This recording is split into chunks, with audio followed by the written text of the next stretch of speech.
No niin, tämä aihe minua viime päivinä puhutellut paljon on ollut tuolla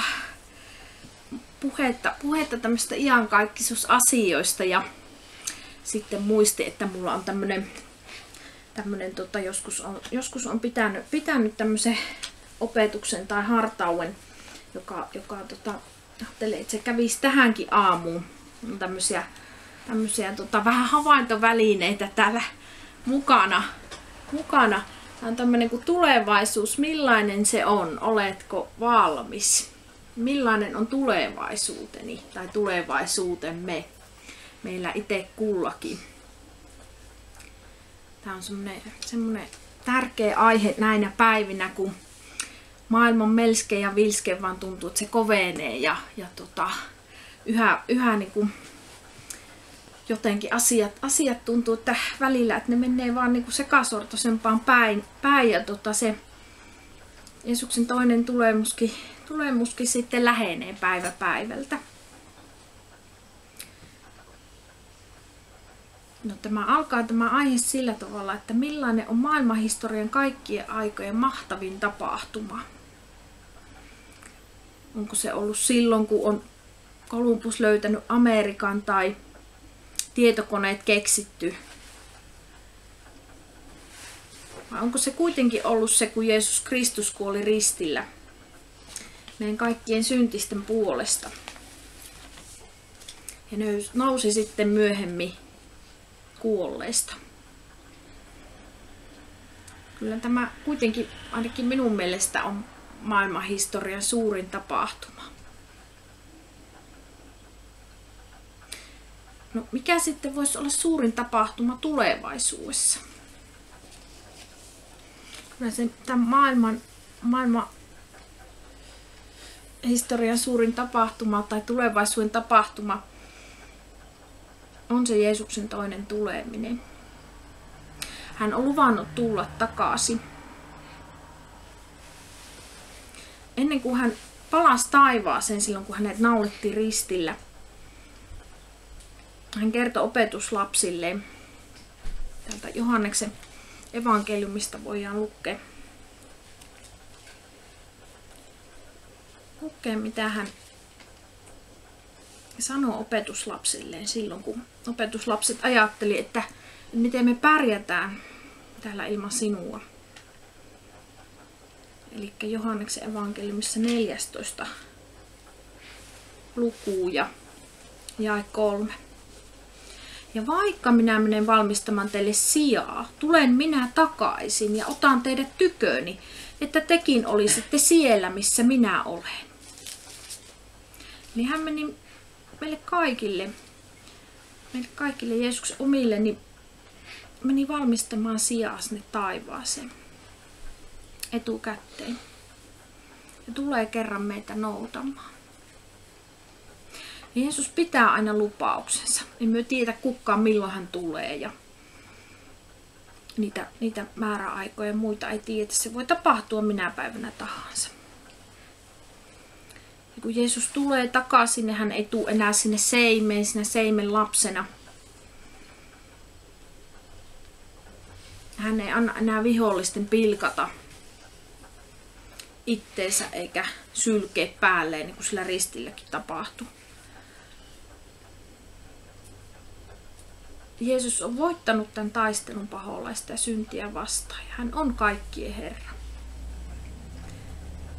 Ja kun hän tulee takaisin, niin hän tulee takaisin mahtavana ja loistokkaana.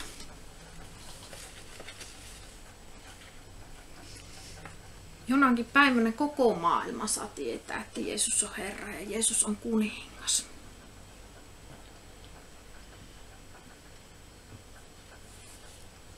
No, mitä sitten Raamatun mukaan tapahtuu silloin, kun Jeesus tulee takaisin? Se koskee meitä kaikkia, se hänen takaisin tulo. Meitä, jotka täällä eletään ja myös niitä, jotka on kuollut aikaisemmin. Sitten voidaan katsoa täältä Johanneksen evankeliumista edelleen 5. luku ja jakeet 28-29. Mitä sanotaan?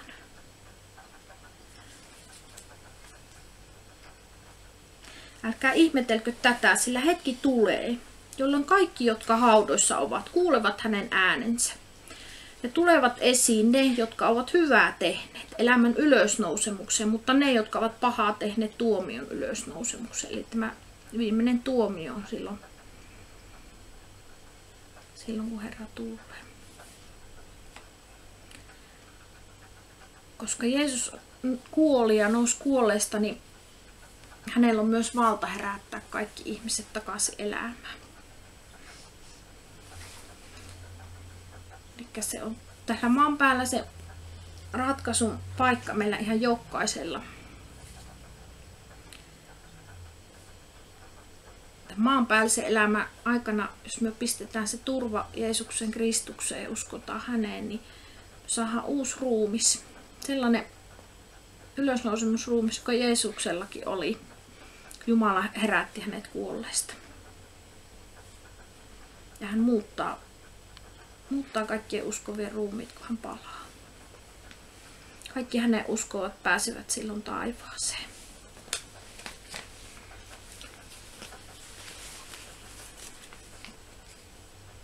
Tämmöisenä on kuvattu taivas tässä. Ei tiedä vielä minkälainen se on, mutta se on oleva ihana paikka. Niin on Raamatussakin luvattu. Ja Raamattu sanoi, että kaikki tämä tapahtuu ihan silmänräpäyksessä. Ihan naps näin. Ja mitä tapahtuu sitten niille ihmisille, jotka eivät usko Jeesukseen?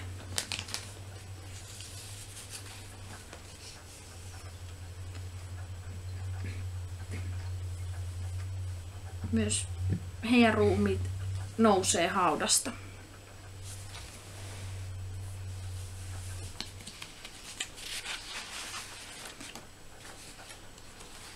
Mutta jos ei tosiaan, niin kuin tuossa äsken painotin, tee sitä ratkaisua tällä maan päällä, niin että ollaan yhdessä Jeesuksen kanssa jo täällä, niin sitten ei olla Jeesuksen kanssa eikä hänen kirkkaudessa täältä lähtiessäkään. Me ei tietä, me ihmiset taivaasta kaikkea, se on uskomaton paikka tai semmoinen paikka, että ei tietäkään minkälaista siellä on, mutta me saadaan niin kuin kuitenkin olla sielläkin Jeesuksen lähellä ikuisesti, saadaan ylistää ja palvella häntä. Ei ole sitä väsymystä eikä sairautta, ei näitä maailman murheita eikä huolia. Ei suruja, ei kipuja. Raamatussa sanotaan, että meistä tulee hänen kaltaisiaan, sillä me saamme nähdä hänet sellaisena kuin hän on, puhtaita ja täydellisiä, kun Jeesus oli eläessään maan päällä.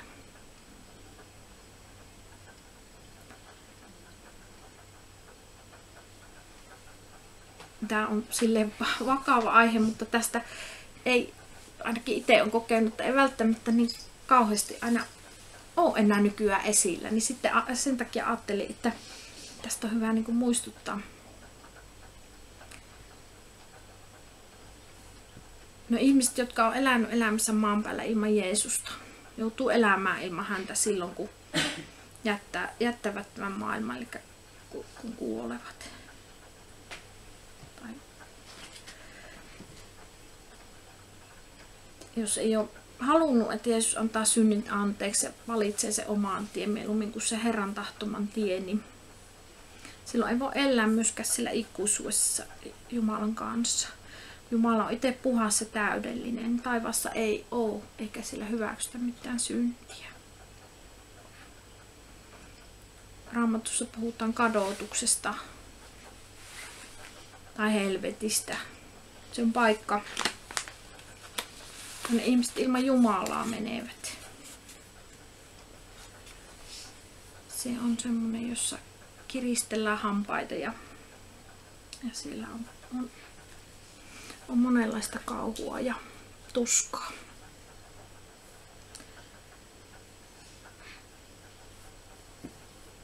Jumala tietää ihan kaiken meistä kaikista. Hän tulee kerran päättämään sen, missä kunkin ihmisen meistä kuuluu ja pitää olla. Ja kukaan ei voi sanoa, että kun Jumala olisi reilu, hän on aina totuudellinen ja oikeudenmukainen. Tässä puhutaan sitä tuomiosta Hebrealaiskirje 9. luvussa ja 27 sanotaan, että jokaisen ihmisen osana on kerran kuolla ja sitten joutua tuomiolle.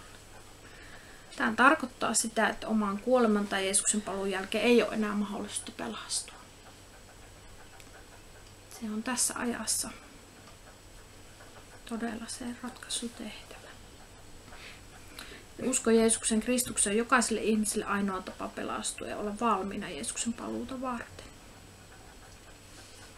Me kaikki tiedetään, että tämä maailma ei jatku ikuisena. Tällaisena on syntiä, sotaa, rikollisuutta, ahneutta ja mitä kaikkea tässä maailmassa nykyään. Me nähdään se ihan omin silmin. Koko ajan media ja kaikki sitä suoltaa. Mutta Raamatussa myös luvataan, että Jumala tekee kerran uudet taivaat ja uuden maan.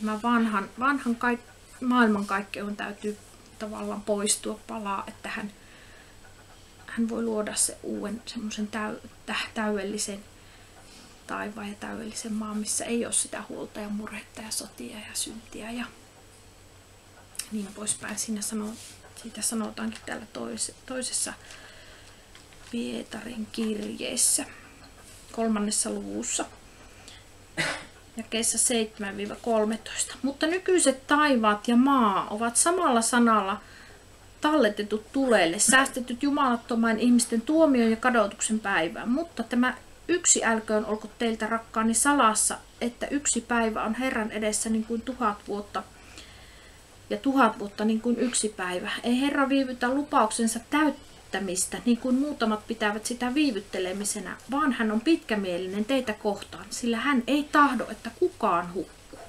vaan että kaikki tulevat parannukseen.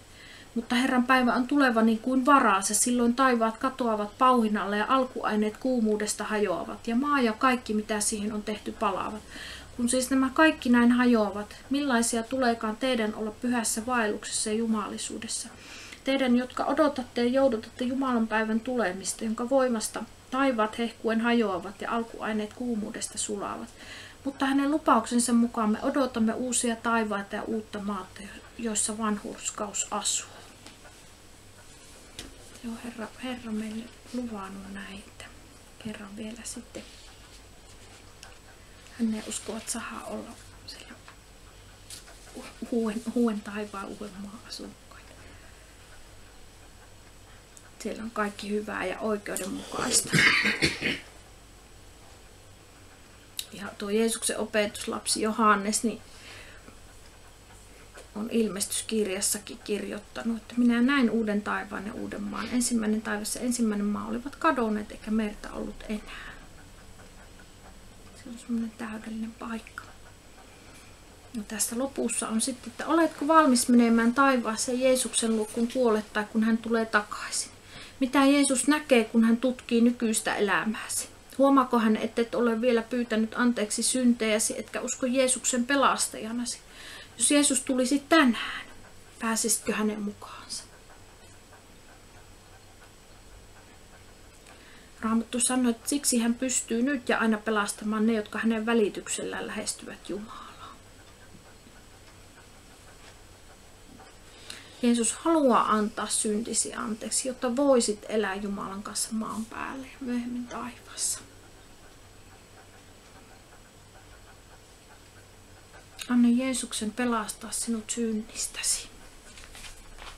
Tämä musta meillä aina lapsilla jotakin, jos pidetään jotakin kerhoa tai näin, niin näitä käytetään hyvin havainnollistamaan, että tämä musta sydän on se semmoinen syntinen ja